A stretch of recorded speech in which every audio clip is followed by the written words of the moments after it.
Okay, I think we're live. We're off with another one. We are back with another episode of Talking Ship.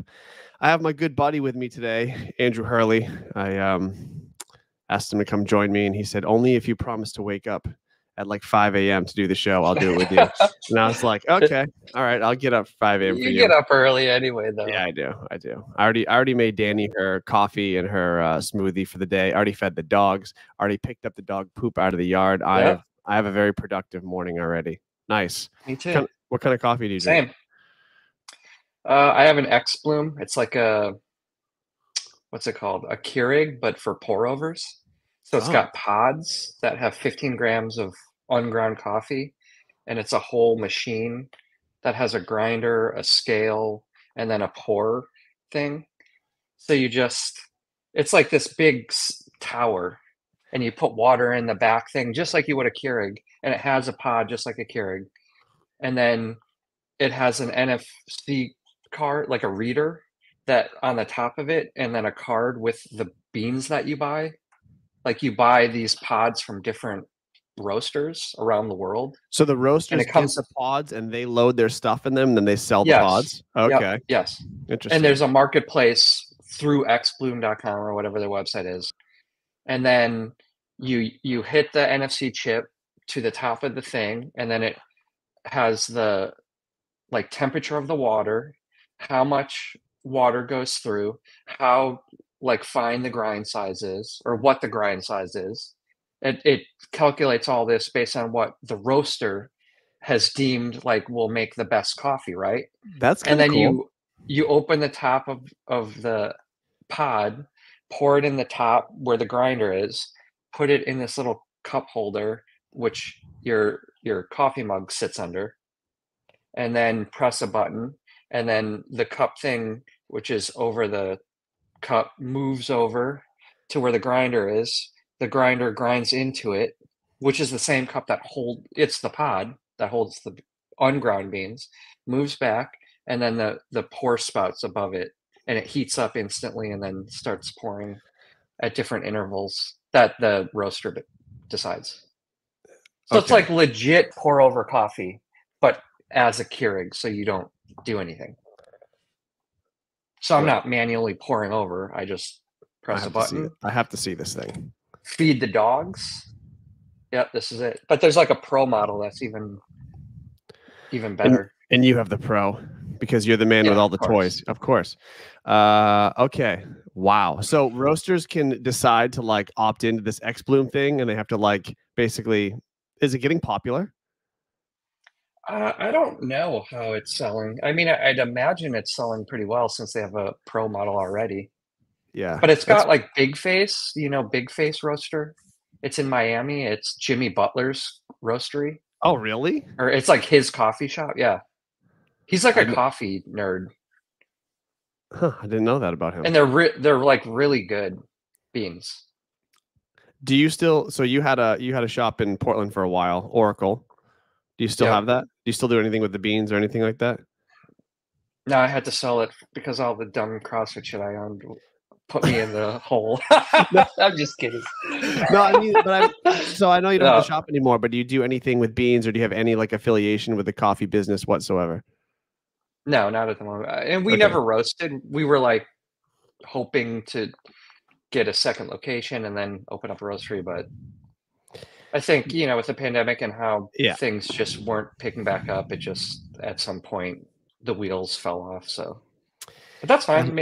Maybe one day. Yeah, maybe one day. That would be cool. Okay, so the basis for this show is Andy here has owned pretty much every crazy fun piece of CrossFit equipment after it gets released to like a regional or the games. Andy would go, I don't know how you have a contact at Rogue somehow he would go. No, they would just put it up. Oh, Rogue would put it up. They would just have a section of the site that was games equipment. Okay. And you would go scoop stuff up for fun, basically. Yeah. And so can you give me I'd a just brief? be like, someday I'm not going to go to the games. I got to be prepared. Right. Training. Yeah, exactly. And so do you remember off the top of your head all the stuff that you had scooped, and not like not regular stuff like barbells, but like the weird shit you've scooped? Like I know you had a pig. What Yep. else? You had I two had pigs, both right? pigs. I had Yeah. the female and the male. What else? And then we'll get to that. But I had the snail, the circle that The had the giant weight that snail. kind of reset. Yep. What was in there? How did that thing work? Was it sand? Yeah, it was sand Okay. to a certain weight or whatever. So it'd Okay. be hard to push, but then it would stop every time because the sand would resettle. Right. Yep. I mean, you get no And momentum with then, that. yep. And then the Big Bob, which Kelly reminded me of because he stores it at his hay barn. Mm-hmm. Um, I think that no, that can't. There's got to be more. Well, Kelly messaged me this morning when he saw we were doing this show and was like, I have this tornado, I have the donkey, I have this, I have that. He gave me a list of stuff that I didn't even know what it was. I had to start looking it up. I was like, wow, I've never heard of this. So one of the things he showed me before we get into like the games clips here. So guys, we're going to watch old games events. We're going to watch a few snippets of events, and Andy and I are going to rate whether he's had the equipment or not. There might be some stuff he didn't have, but we're going to rate the equipment based on our own scale of whatever we want, one to 5. 1 being stupid, they shouldn't use it at the games. Maybe Andy gives it a 1 because he goes, stupid, too heavy for me, I couldn't use it, so it gets a 1. I hate it. Or you could say 5 because it's great. It was a cool test to watch. It was fun to play with himself. It's a cool implement, whatever. We get to make up our own ratings based on whatever the hell we want. So we're going to rate things 1 through 5. But first of all, it's like I said, Kelly reached out to me and was like, I bet you never seen this before. And he says, Andy has one of these. A Rogue Fitness Strongman car push. How the heck does this work? So do you need a trailer hitch for this? Yeah, you need a hitch, and then there's a piece that hooks up to the hitch thing, and then the piece sits on the you can see it in the picture. Yeah. It like shoots out, and then you put the horns on top. So they basically just took a sled and they attached like a trailer or a thing to put into a trailer hitch, and then you push the sled and you can push your own car. Yeah, basically. Did it come with any sort of warning like, hey, have somebody in the driver's seat? Hey, you have to have the car in neutral. It does. Oh, okay. Because what a liability. Somebody's like, it says, do not do this without someone in the car. Yeah. Oh, yeah. Okay. Hey, do this on flat ground, not up or down a hill. That would be great. Someone does it alone, neutral, and it just runs into the neighbor's house. You think people are not going to do that? Oh, absolutely. Absolutely. So if you had think that. Of it, it's happened. Did you ever use it? Did you ever hook it up to your car? Never used it. I mean, that's when I was training with Dan. Has Dan come by at all? Have you met him yet? No. Is he still in Hawaii? Yeah, he is. No, he has not come by. You should get on his ass and send him to one of the gyms. Get on his ass. There's literally, we have 3 gyms on the island that Dan now lives on. He has not visited any of them. Yeah. That son of a gun. But either way, when we started training, he's a strong guy. So I figured if I could do this with anyone, it would be with him, and then we never did it. Well, yeah, at least you had a partner in mind for that. Yeah. All right, let's see. Where do I want to start? All right, we're going to start. This isn't something you had, but we're going to rate this equipment anyway. We're going to go way back to like kind of a, let's say weird event, because I like the event, but how much of the old CrossFit Games stuff have you watched? Most of it. I mean, right? I've probably watched all of it at one point or another. Yeah. Yeah. Okay. So 2009, they have the sledgehammer where they have to bang the stake into the ground. Kind of the first time, in my opinion, that they introduced some sort of weird implement. So we're going to watch them kind of try to hammer the stake in the ground for a second here. I played this like 5 times on my show already, but I just can't get over this event. So they had to row, take the stake over to the dirt. Dave Castro, the MC back in the day.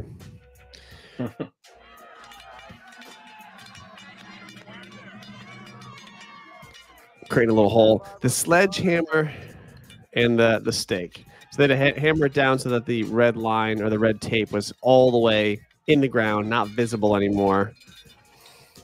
So they started with this, and then go ahead. It was like a certain amount of time they had, and then if they didn't finish, they had to go back.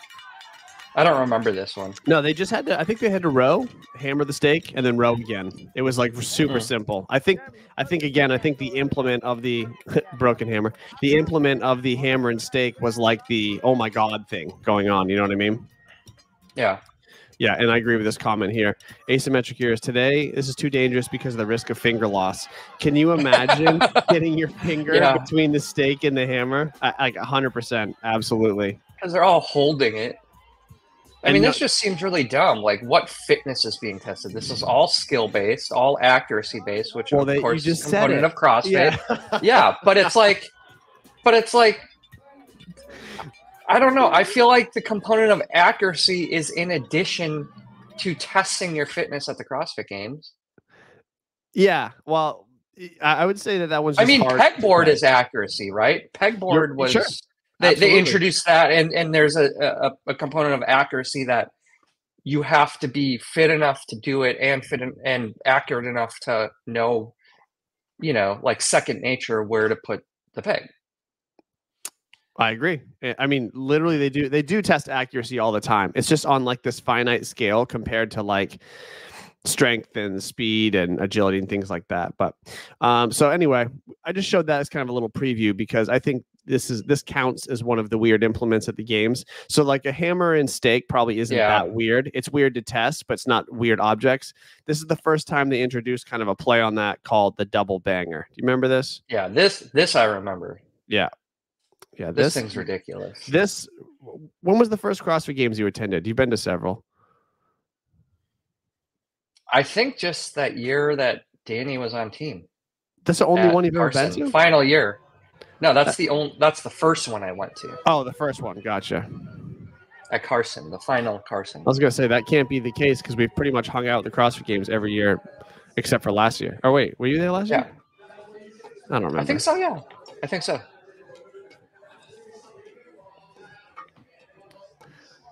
All right. This is so stupid. It's pretty boring. It was like the different patches of grass having different resistance levels. Oh, like dude. some of them move super fast, some of them move super slow, or didn't move at all. Or maybe it was the way they hit them. I don't remember, but well, I think so. You see like how they choke up and they kind of put their whole body into swinging it. It's almost like you're not striking it. You're kind of like hitting and pushing it. You know what I mean? And that's what made the difference. And then by the end, like the end heats, these guys were mostly guys, girls were doing it too, but the guys were strong enough to literally like hook the hammer around and like slide the implement. Yeah, and move it. Yeah, and that's what was happening. All right, so we don't have to watch this because it's freaking boring in my opinion, but we are going to give it a rating. So the hammer and sliding object, this will be our first rating of the day. We're going to 1 for shit and 5 for that's really cool. What a great test. You want to go first or second? 1. Oh, right away, just a 1. A 1 for shit. So they should never bring it back. Never. Well, you know that they brought back a variation of it years later. Now that you gave it a 1, I'm going to have to. Well, never mind. I guess so. It's more at Rogue. Do you remember? Did you see the one at Rogue where they stood over the top and they swung down between their feet and hit it? Yeah. Yeah. I can't remember that. That one might have been better. That's better. Anyway. All right. I'm going to agree with you. I'm going to go 1. I'm going to go for 1. Let's see. What do the comments think? 1. 1 for shit. 5 is for legit. Okay. So Kelly, what's your score? People in the chat. Ooh, wow. We have a negative 1.2. No one's a fan of the double banger. It's stupid. It's not I mean, here's the thing. If you're going to have a weird implement, it's got to be exciting in some way. Like a big bob is exciting. You got the whole team on a sled. Well, I guess we'll get to all that. We will, but you're right. That's more exciting, except for the grass that you spoke of earlier. Yeah, that changes things. Oh, Kelly gave it a 1. Wow, I think we have unanimous 1s for the double banger. So we're not starting the show off hot. We're just basically displaying a bunch of garbage. Maybe we can pick it up a little bit here. Well, here's the other reason too. There's no like wow factor to it, right? It's like they spent $10 for this piece of plastic on a track. Like you want something that's like, whoa, the engineering, the R&D that went into that must have been crazy. Like it came up with such a cool concept. The other thing is I don't think they tested it as much as they should have, or maybe they did, but they didn't think about how easy it is to cheat it. That's my problem with it. Yes. Because like Yep. you brought up the snail earlier today. There's nothing you can do to cheat the snail. No, and we'll get there, but right, it'll get a big rating because it's Oh. R&D to it. Seems like they spent some time. Like it's a great idea and it worked. Sneak preview. All right. Since we brought it up, we don't have to go in any specific order. Let's look at the snail. Let's see if I can even find it. I think this is it. Climbing snail. Yes. All right, here we go. We got Tia Claire. You mentioned that they can use your legs, but the trick is getting them secured because you don't have a lot of weight counterbalancing that rope when you get up the top. Oh, we hear Sean Woodland. Did you hear that he got canned from CrossFit? Why? I don't know. They're just not bringing him back to announce this year. Dang. It's kind of weird. Yeah, that is weird. All right. So was there one size snail and you could just basically put whatever dirt in you wanted to? How much? Yeah. Yep.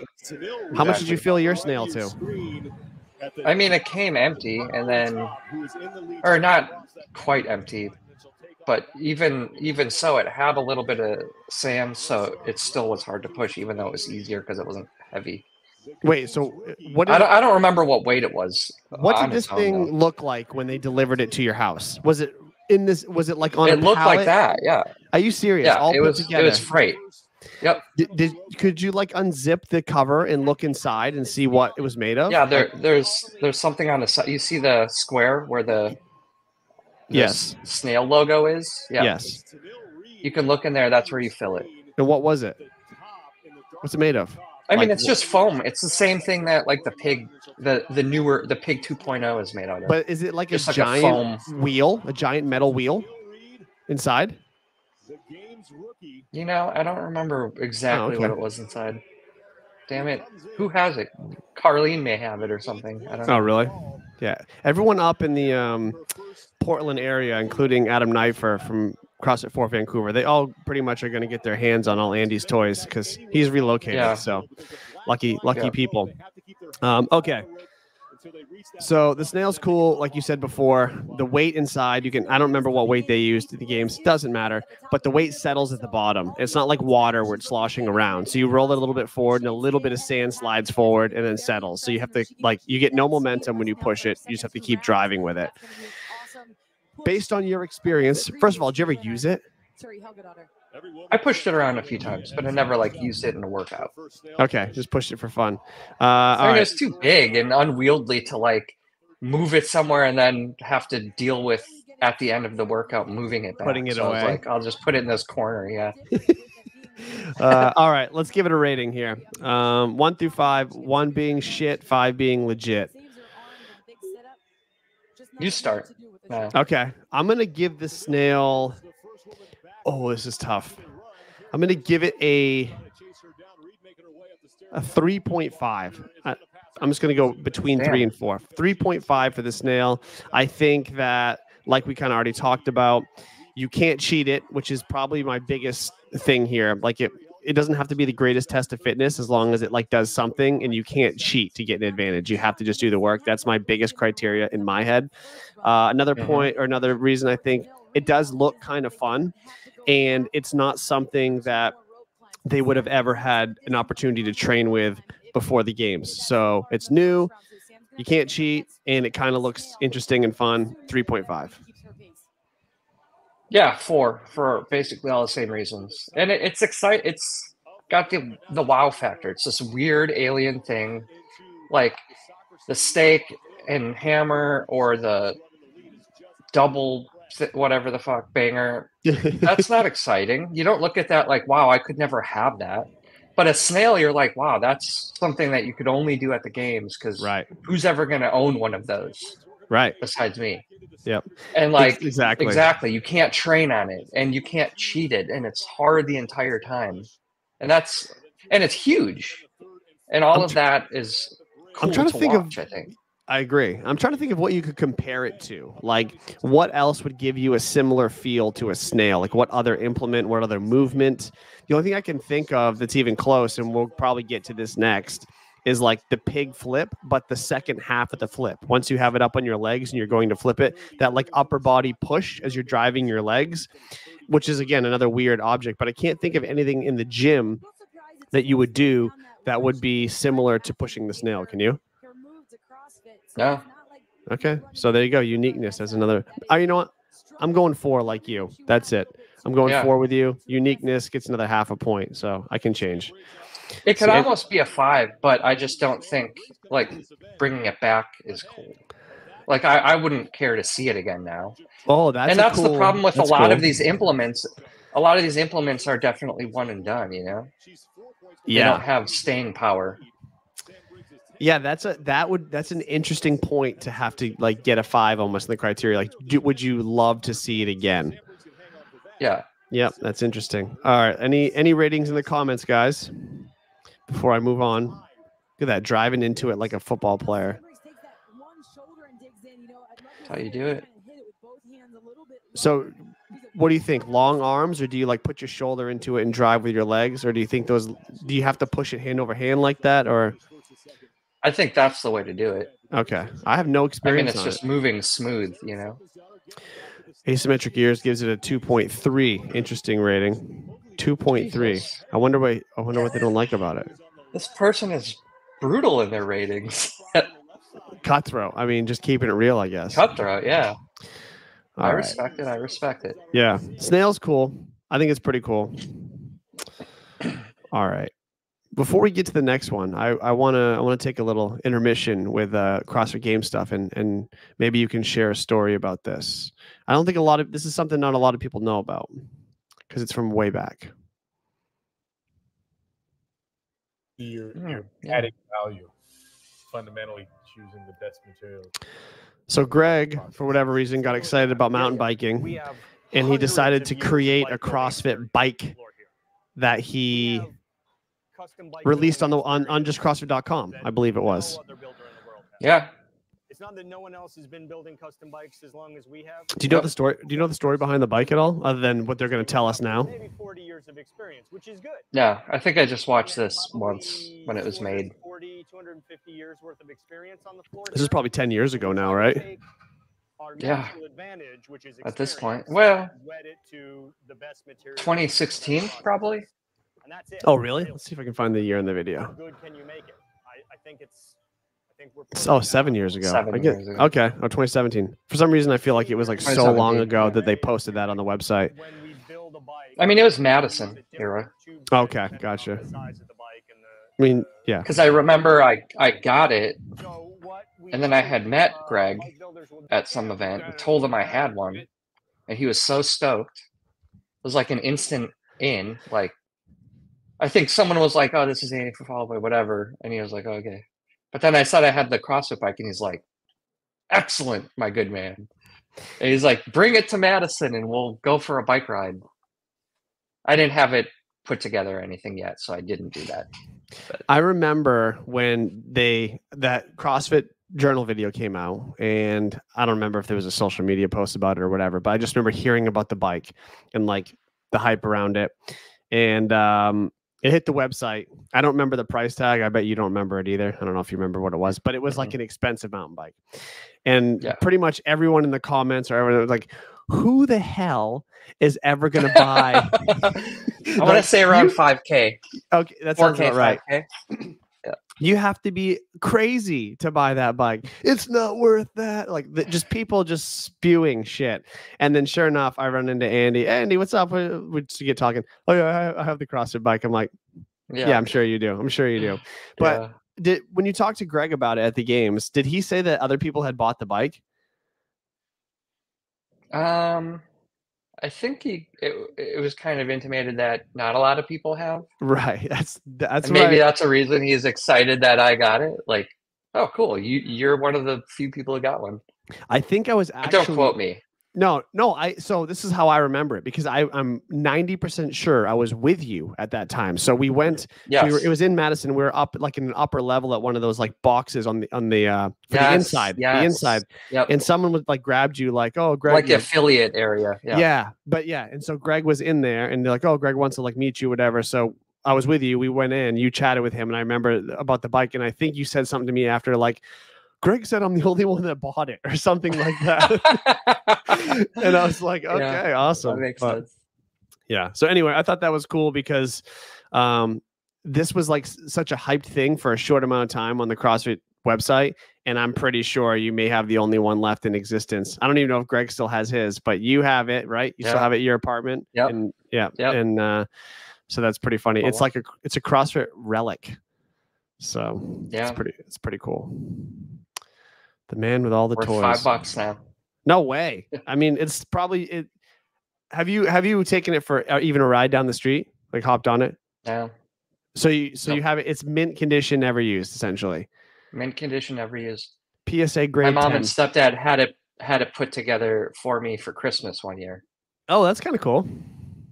Yeah. When you still have it. All right, we'll keep it rolling. I just think that's such a cool story, honestly. I was just so like back then, 2016, 2017, like I wanted everything CrossFit had. And like, I saw the bike. I'm like, wow, I would love to have that bike. Like for no reason, like I don't mountain bike, but like the same thing as you know what I mean? Just like, I want to have it, but it's so funny that you have one and pretty much no one else does. All right. Yeah. Let's see. What else do I got here? I'm going to pull a couple more things up here. Oh, okay. You talked about Big Bob. Let's introduce Big Bob. Team stuff. How do you feel about team stuff? Like, do you still watch it? I know you were into it for a while just because you were kind of in the CrossFit Fort Vancouver like community, so to speak. So like, and that was basically what they were centered around back then. So, does it get you excited still to watch, or is it like not? I don't know. 3 minutes. I don't know what I'm saying. Yeah, I mean, I watch the big teams for the semifinals, like Noah's team and that's true. Yeah, I feel like the team and that's stuff, exciting.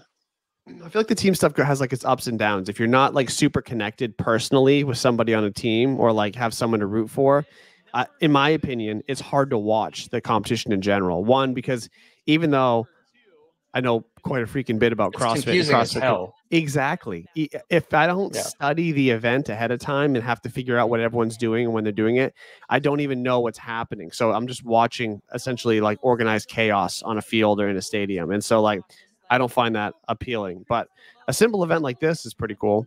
So you had one of these, the Big Bob. Yeah. Yep.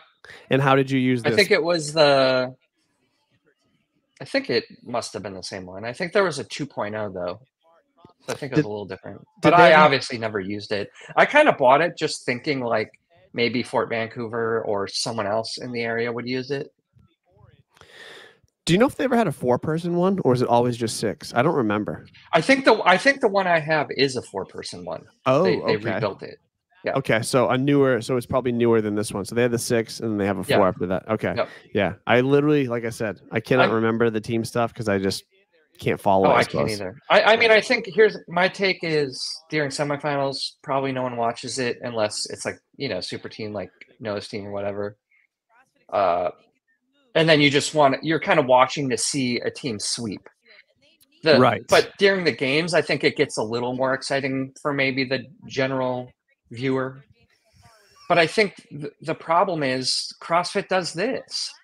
They just focus in on one team. And often it'll be a team that's like 26th place, but they're just like talking about the guys on the team. Meanwhile, the entire field is being neglected and you don't know, like they come back to it. And now you're like, I don't know where anyone else is. Right. I don't know what's happening anymore. There's also they all flags. You can't tell who's that's their who. Problem.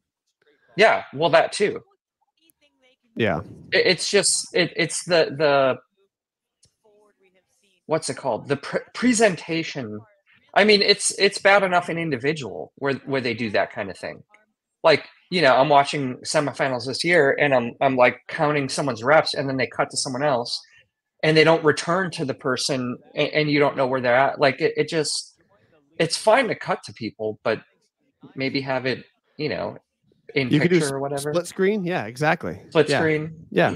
So I agree with you, but for a slightly different reason. Like if I can't make it to a live event and I have an athlete competing and I'm like on the edge of my seat trying to count my athletes' reps because I'm trying to watch how they're doing, and they like show them for 3 seconds because maybe they're not winning the heat or they're not a popular name or whatever, I might as well not watch because I can't tell what they're doing. Yeah. And even at the finish line, all of a sudden they'd be like, boom, they come across in 4th place in the heat. And you're like, whoa, I didn't even know they were done. I didn't even know what round they were on. I didn't know what was going on. I didn't even know where they were. Yeah. And I would assume that's the biggest draw for most people is their affiliate is in it.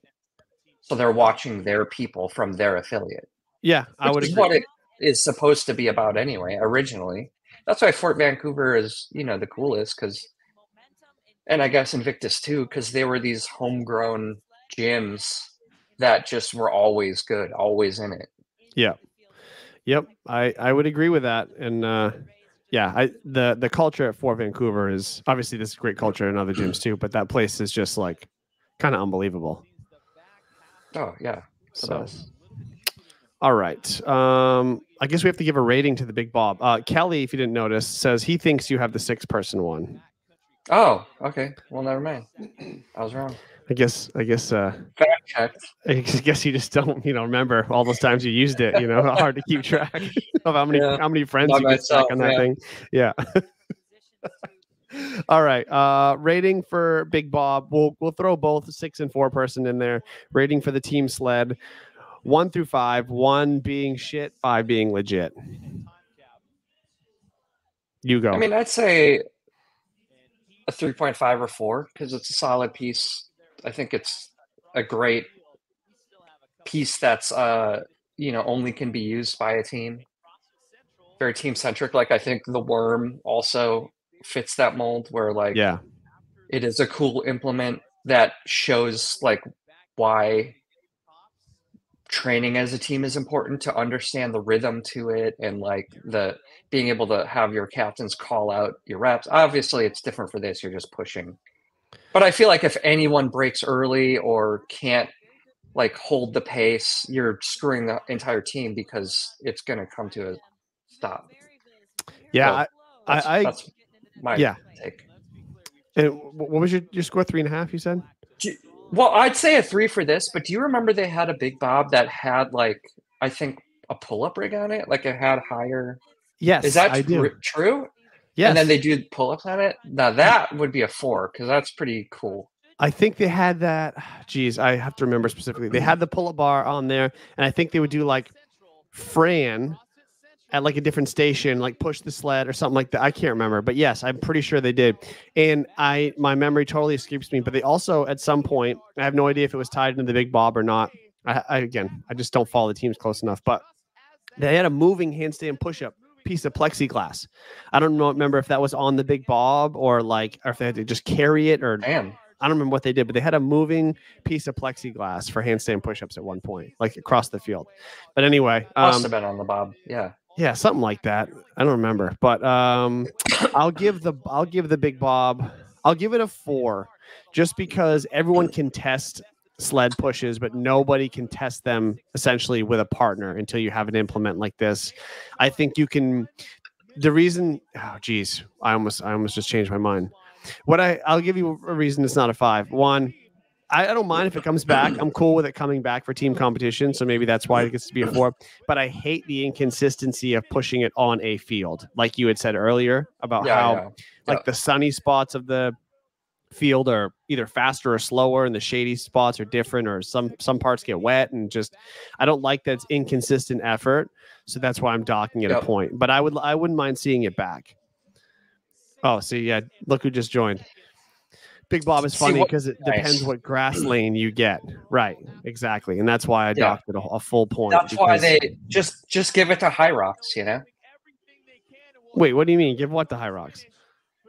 High Rocks can start having teams, and High Rocks gets the Big Bob, and then it'll be consistent because it will be on an artificial turf inside, and you won't have those issues. You're probably right. What are you, Team High Rocks now? What's going on over here? You're about to get my show canceled. I'm a High Rocks guy. I hate CrossFit. No, I just saw. God. I didn't watch it, but I saw the Killer had something on. Is High Rocks taking over or something? I didn't watch it, so I don't know what was said, but I think he just interviewed I think he interviewed recently like the top High Rocks like athlete in the world, and like just I got to see like 3 minutes of it, but I think they just talked about like the differences between the two. Yeah. Yeah, and then Andy's obsession with High Rocks. Have you done one yet? I know you're going to do one. No, my obsession. I'm not obsessed with it. I haven't done one yet. I'm going to do one. We still have to find the time to do one together. I would rather do one team, honestly, because I don't really give a shit about doing I would rather do one team.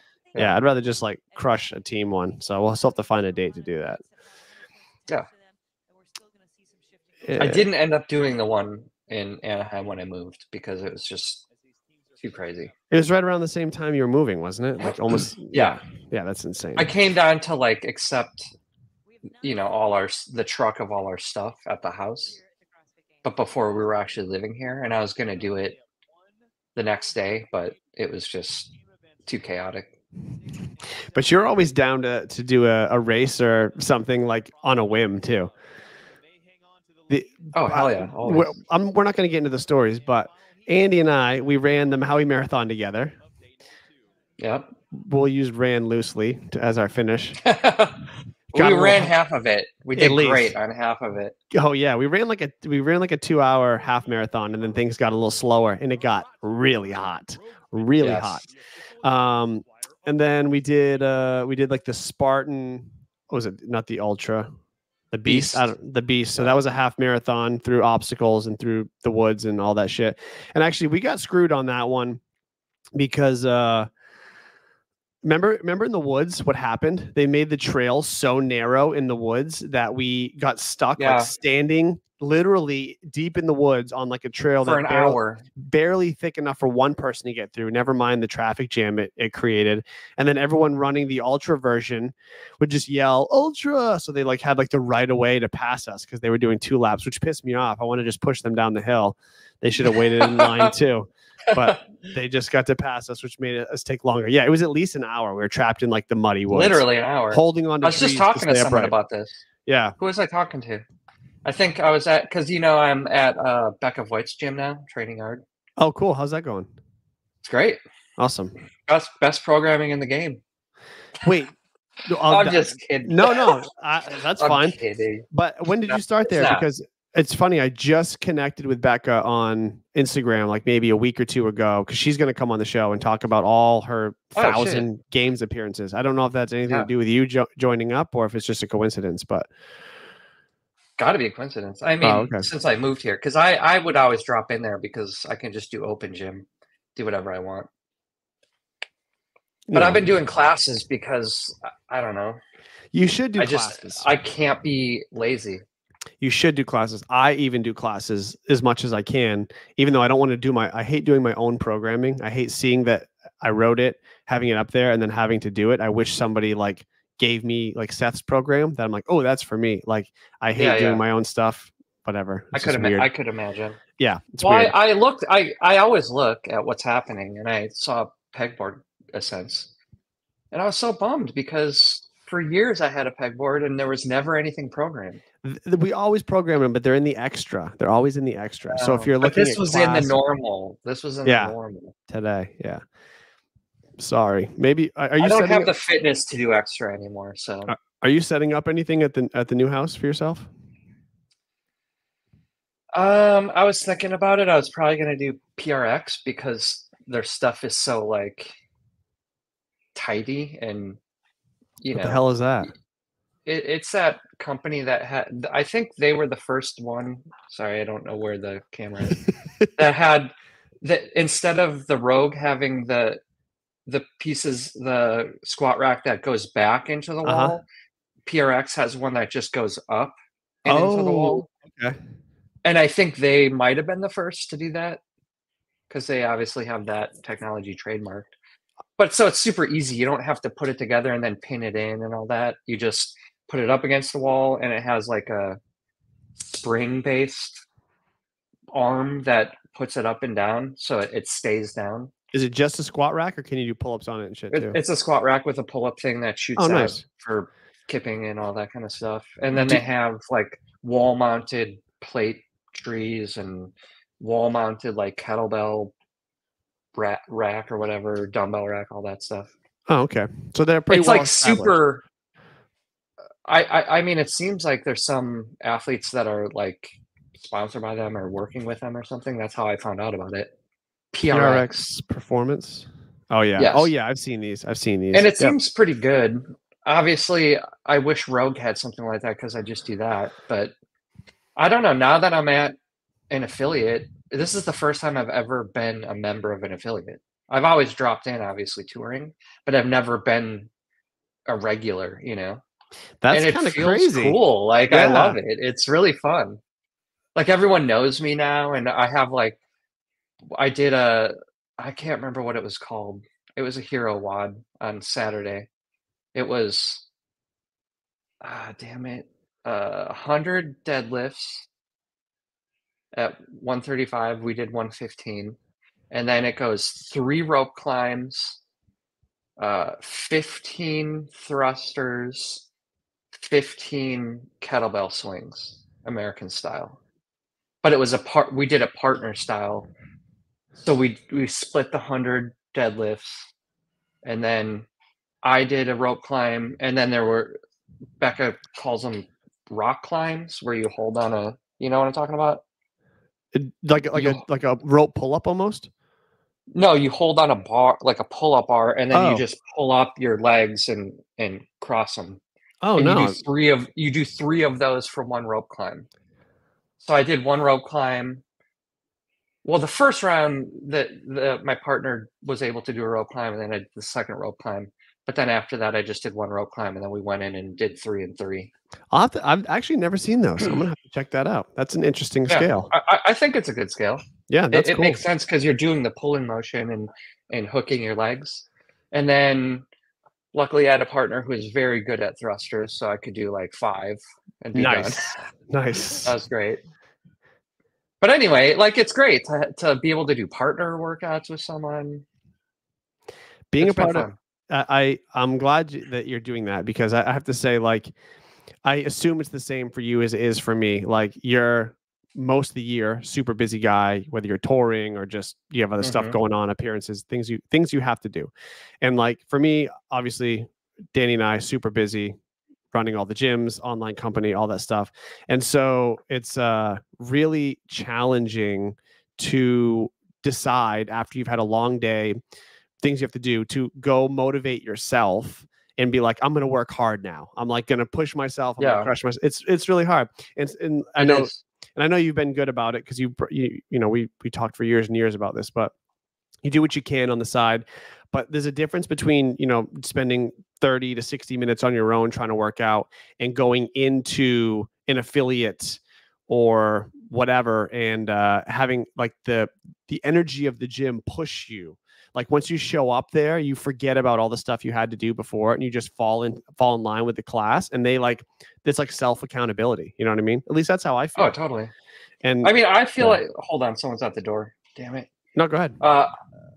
Can I get the door or no? Yeah, do whatever you got to do. Do I have a second? You just talk for a second. I'll be right back. I'm gonna. We have a couple more videos. I'm gonna get them fired up as you're taking care of business. Get them fired up. Yeah. Okay, cool. I'll be right back. Okay. Oh no, guys, our guest has run off. Pretty cool that Andy's on the show, though, huh? All right, we'll play this one. I'm gonna rate this one even without him if he doesn't come back in time. Okay, so this is more recent, 2018. We've got way off topic, but Holberg's on the right. Holberg had a little bit of trouble making the touch. There is no requirement as to when the athletes can come off the rope. The second they make the touch, but the dummy drag back on the battleground. And it seems like every cool implement they had in CrossFit, they're always like, here, climb a rope first, and then you can use the implement because it'll be harder. Cole crushed this event. Oh, I forget the name of what they called him. I feel like they gave him a name. But the dummy drag to finish, simulating saving a person in battle, hence the name Battlefield for the workout, or Battleground. Pretty funny to see all the different techniques too. You got like Cole with the one-hand drag on the vest. You got people going backwards under the arms, people grabbing by the vest. A lot of people on the vest. I feel like they shouldn't have used the vest because it gave people a handle. They should have made people deal with figuring out how to move the person or the dummy.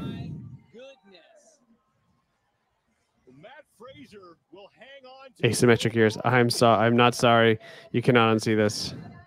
But he will not have the breathing room that we are used to seeing him have on top of. They make it look so easy. It's hard to tell if this dummy, I know it was heavy, but it's hard to tell if it's like actually a challenge or if they're just tired from the whole workout. So that's how they should have, that drag there, that's how they should have had to carry it. I hate that they got to grab onto the vest for that. Tumbled over the finish line.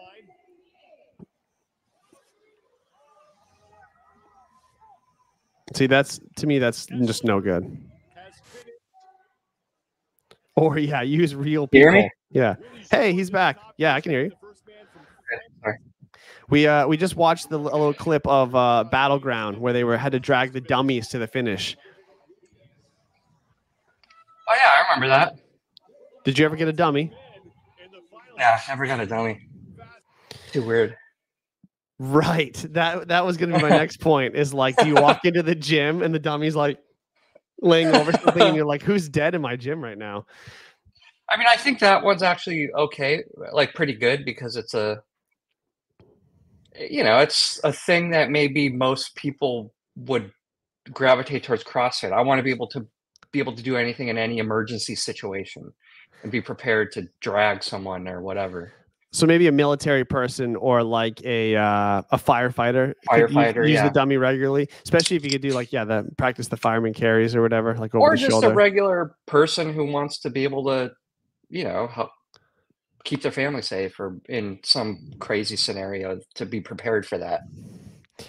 That person sounds like a hardo. That's a little over the top to me, but I mean, it's good to obviously keep your family safe, but just stay strapped, Oh, hell yeah.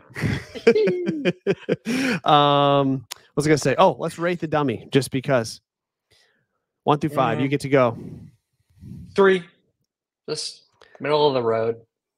Okay. I do think it's a good test for the reasons I kind of said. Okay. I'm gonna say 2.5. I think it's fine. I think it was kind of like a throw in at the end. I don't think it really affected the workout as much. Like it didn't slow people down that much. And I just said this while you were getting your package from UPS or whatever you were doing. We're having like work done. So we have people over every day. The reason I wanted to do this at 9 is because they were supposed to come at 10. So they're early. Oh, and they just showed up on you? Oh, well, hey, at least better early than late, honestly. And we'll wrap up in a minute so you can go about your day.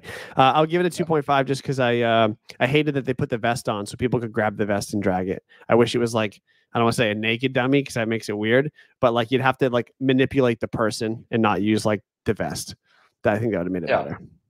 Yeah. Oh, see, Kelly even agrees with me. 2.5. Yeah, I agree with that. No vest to make it a 3. And I agree, use real people. That asymmetric ear says that would be more interesting. But you'd have to have people that weigh the exact same amount.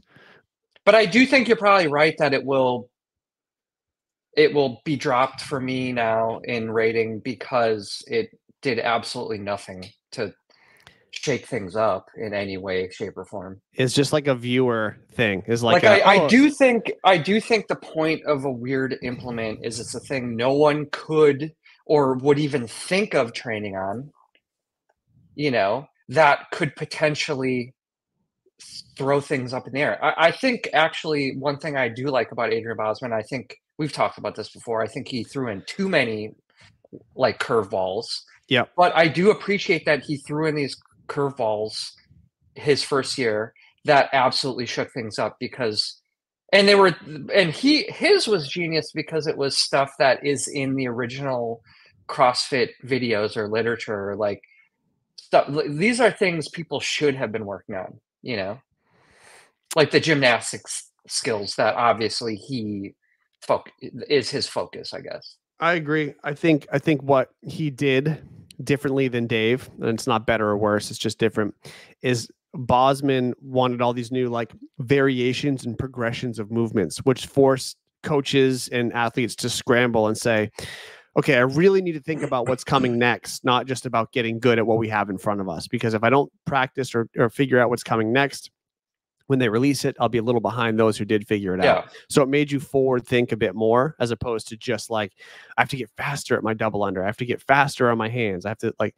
but then when Dave came back in, Dave is very much the other way. Dave's like capacity based. He's like, okay, we don't really need to increase the difficulty. I want to see people do stuff faster and better. So then it was like at semifinals this year when they had the row handstand walk race, like if you couldn't fly on your hands, basically you're screwed, especially under fatigue off a rower. So like he just was like capacity. So I think the two of them complement each other nicely in that regard. Yeah, I agree. Yeah. I just think it's a cool thing to throw in movements that have been a part of CrossFit since the beginning, and kind of be like, are you guys working on all the things that have been here the whole time? Right. Because you should have been, It's true. And they always have that to kind of lean back on. Why are we afraid of the one arm burpee and then progressing to no arm burpees? Genius. I feel like there's a line in which things get too hokey, and like, because most humans, I know the adaptive athletes this may not be the case. Most humans have two upper arm appendages that they can use, right? And so like that's functional. So if you keep it functional as opposed to like making it disadvantage on purpose. So a couple things I'll hit before we hit our last video, then I'm gonna let you go. The team litter carry was better than that. So yeah, that was the year that Danny was at the games when they did. I remember that. That was pretty brutal, actually, because there's no easy way to carry that with a person on there, the way they did that. And then the implement I didn't include in this video today was the worm or the slug or anything like that, because it's been used 20 times. Like it's just a regular piece. And if I had to rate it, I'm just going to give it a 5. I'm just going to give it a 5. It's the only thing that we expect and are okay with seeing year after year, based on teamwork, based on the versatility of it, the different movements you can do. It's just, I'm just going to give, that's the only implement I'm going to give a 5 to, is the worm or the slug. And I agree for the same reasons. That's kind of what I was thinking with how important is it in the sport now, is being a part of it, that matrix, the decision matrix. Yep. And after this, I do want to conclude our discussion on affiliate stuff. Okay. All right. This is the last implement, and it's we said the worm's the obvious one, but this is probably the second most obvious. The second of 3 heats here in the soccer chipper. Lucas Parker in lane number 1. He'll be a man to watch here, as he's a guy who before we conclude. Objects in his training. Also keep an eye on lane 13 on Elijah Muhammad. I mean, Danny, I'm Team Dave too. I love Dave. Yeah, it's hard not to be Team Dave. Second heat of the soccer chipper is underway, and it's Kevin Manuel, the first man. I kind of love the worm. Sorry, the pig. I kind of love the pig. Oh, I love the pig. Blistering fast, 6 minutes, 28 seconds. We'll just appreciate it here for a second. Travis, I think Travis Williams in this heat. 60 pounds. And none of these athletes even had a chance to even attempt to try this. So what we're really, I mean, look how hard it is. Yeah, it crushed. It really can separate. Yeah. Fitness to adapt to what's going on. Oh, look at the early rating on the pig. I agree. Williams and Lucas Hochberg. Williams was on the top of your screen. Hochberg was next to him, but Spencer Hendel. Wow. This may have been. Dude, that's crazy. I remember this. This is 500 pounds. I couldn't lift it. Are you kidding? I could never either. It's easy. Too easy. Are you kidding me? Spencer was a beast. For sure.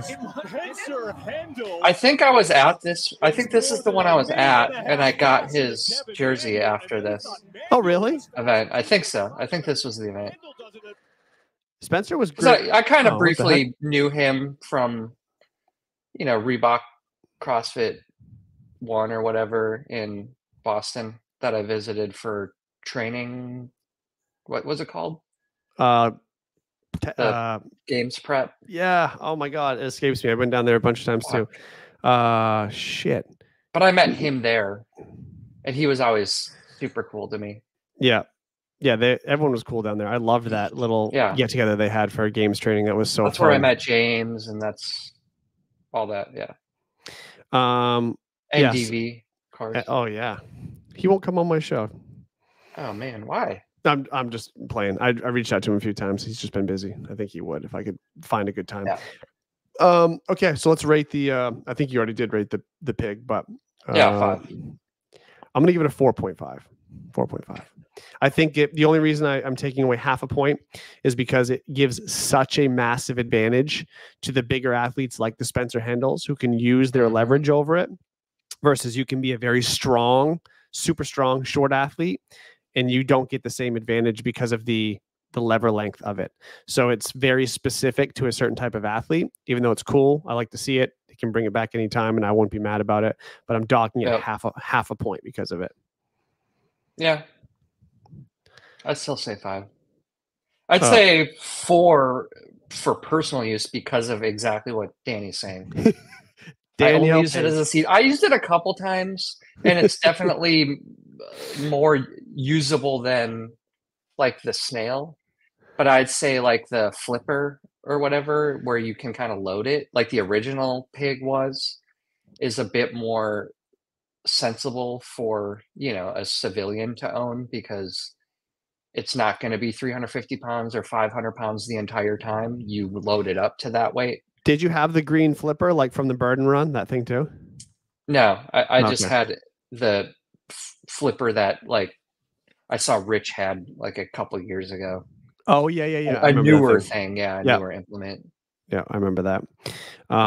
Okay, I think we went over enough implements today, and I've exposed you for your true fandom to the sport of essentially buying every piece of equipment that you can get your hands on. Yeah. And at the time I had a gym big enough to house all this stuff. And at the time I was kind of just like, I'm just going to have it. There was a couple people around like Fort Vancouver or Carlene was pretty close at CrossFit Mount St. Helens. So I was just like, if they ever want to use it, cool. But then, when I moved to a garage gym, like there's just no space for all that. What's funny is like if for whatever reason you were still at a place that had like a big barn like you had before, essentially where you had all your stuff, you would basically have the only standing CrossFit Games museum. Like I don't think there's a collection. I mean, I'm sure Rogue has stuff kicking around, but you had like pretty much a pristine collection of all the best equipment, which is pretty funny. It's kind of cool. Yeah. Okay, we can wrap with. Yeah, it's very cool. Let's wrap with your little affiliate conclusion. Affiliate thing. Yeah. Well, I wanted to finish. So I was thinking probably not building my own thing at home because I just have loved going to training yard so much. And it's just been so much more fun than training alone. And I don't know, based on how hot it is out here, I don't know how much I'd have the, will to train on my own anymore. Yeah. Especially doing even doing jump ship, which was much better for me than when I was doing like 3-hour training sessions that I have no business doing, especially now that I'm 44. I just find my intensity can stay high, every workout when I'm just doing a class. Like I give it my all. I have never phoned it in so far.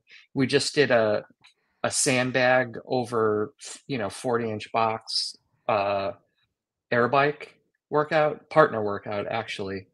But like the intensity was high the whole time. Like it feels great to do that. Whereas if I'm doing 2, 3, 4 pieces, I'm just going to be phoning in 1 or 2 of them at least. Totally. And I think I get better results with the intensity as high as I can get it. I think I kind of said this already. I think you're dead on with that. I know the times that we've got to like be at different gyms, we've done tons of partner WODs together, and it's the same thing. We're both like, I don't want to say we're both trying to screw the other person over by getting it done as fast as possible, to get more rest. But like we're bringing it every time we do that, and yeah, that it's almost interval style. And I feel like intervals for athlete like you, athlete like me, it's like. It makes more sense to be able to push and rest to really get that higher intensity because neither one of us are going to be able to hold this high power output for any extended period of time without taking our own rest anyway. So you might as well build to be able to push.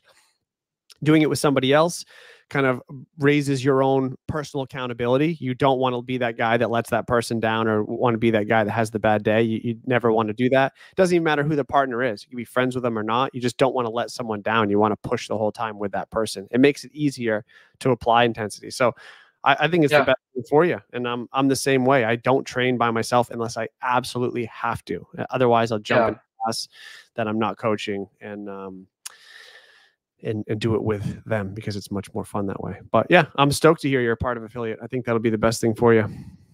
Yeah. Thank you. Yep. Anything you want to promote to the 13 people currently watching the live stream? No, nothing I can think of.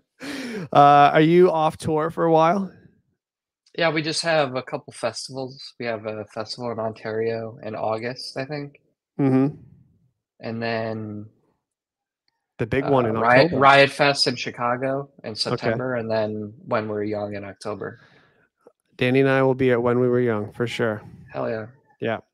We'll have to get together. Hopefully before that, but if not, we'll meet up for what do you eat in Vegas? We didn't even talk about the fact that you're straight edge vegan. Like there's tons of vegan places in Vegas. Yeah, but what's your go-to? I can't even think of anything right now. They have a Plant Power, which is like a, vegan McDonald's style, which is that's my diet. That sounds disgusting. Kids meal vegan. That's how I get fit, You know what though? This is another thing, honestly, I admire about you, and I think is you're pretty self-disciplined in that sense. You've been a vegan since you were a teenager, right? Yep. Or something like that, along with being straight edge. So like very like rigid rules, and you've been able to stick to it for almost 30 years now, which is a lot of people can't do that. Jesus Christ. I know, dude. I know. Believe me. Every time I see your birthday on the calendar, I'm like, oh yeah, I'm a year older too. Yeah. Anyway. Yeah. So great to see you. Thanks for jumping on the show. Thanks for spending an hour with me. Of course. We'll connect later. We'll connect later about what our next race is going to be. Yeah. All right, guys. Oh, cool. Thanks for tuning in for the first time, Gravy Fit. We have all kinds of fun shows. Come back anytime. I actually have Pat Barber on the show a week from today. So CrossFit OG. He's gonna. I love Pat. Yeah, he's gonna be on. One of my first L1 instructors. Oh, really? Oh, shit. Yeah, that's how I met him. I did an outro, but I didn't even mention. I'm just gonna throw it in here. I'm just throwing shit at the wall at this point. You've done like every specialty seminar. Correct. Yeah, we could do a whole thing about that. Okay, maybe I'll save it. Maybe I'll save that topic then, because you may have more specialty seminars than anyone I've ever met. So maybe we talk about all those at some point. So, okay, guys, thanks for tuning in. Again, show on Friday. I'll be on Coffee Pods and Wads on Tuesday with Taylor and Pedro, obviously talking about programming, and then I'll probably do another Killing the Fat Man live stream quickly after that. And like I said, a week from today with Pat Barber. So we'll see you guys later. Peace.